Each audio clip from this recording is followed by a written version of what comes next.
It's not just skin care, it's cell care. Shop now. గంజాయి drugs పై పోలీసులు ఎంత నిఘా పెడుతున్నా స్మగ్లర్లు మాత్రం డోంట్ కేర్ అంటున్నారు. చట్టం తన పని తాను చేసుకుపోతుంది, తమ పని తాము చేసుకుపోతాం అనేలా వ్యవహరిస్తున్నారు.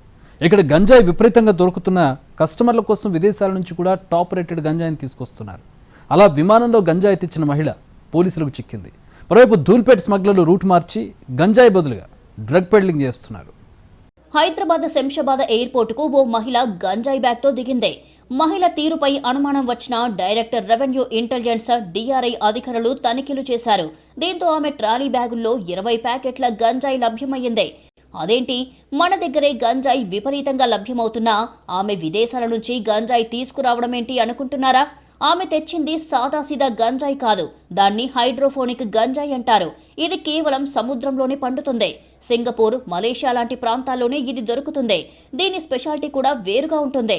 అత్యంత కిక్కిచ్చే గంజాయిల్లో ఇదే నంబర్ 1 అని చెబుతుంటారు. దీన్ని ఒక్కసారి తీసుకుంటే చాలు, రోజంతా అదే మత్తు ఉంటుందంటున్నారు. అలాంటి గంజాయినే మహిళ తీసుకువచ్చింది. ఆమె తీసుకువచ్చిన హైడ్రోఫోనిక్ గంజాయి 13 కిలోలు ఉంటుందని అధికారులు తెలిపారు. దాని విలువ దాదాపు 13 కోట్లు ఉంటుందని చెబుతున్నారు. మహిళ ఆ గంజాయిని బ్యాంకాక్ నుంచి తీసుకువచ్చినట్లుగా అధికారులు గుర్తించారు. మరోవైపు హైదరాబాద్లో గంజాయి స్మగ్లింగ్కు ధూల్పేట్ ఫేమస్. కానీ ధూల్పేట స్మగ్లర్లు మాత్రం ఇప్పుడు రూటు మార్చారు. గంజాయి అమ్మకాలు తక్కువ చేసే డ్రగ్ పెడ్లింగ్ షురూ చేశారు. ఆపరేషన్ ధూల్పేట్లో భాగంగా పోలీసులు నిర్వహించిన తనిఖీల్లో ఈ విషయం బయటపడింది. డ్రగ్స్ స్మగ్లింగ్ చేస్తున్న 3 వ్యక్తులను అరెస్టు చేశారు.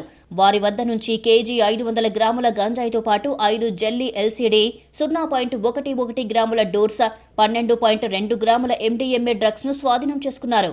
పరారీలో ఉన్న మరో 5గురిపైన కేసులు నమోదు చేశారు. అరెస్ట్ అయిన వారిని మహేందర్ సింగ్, అర్జున్ సింగ్, ఎం అనిల్ కుమార్ గా గుర్తించారు.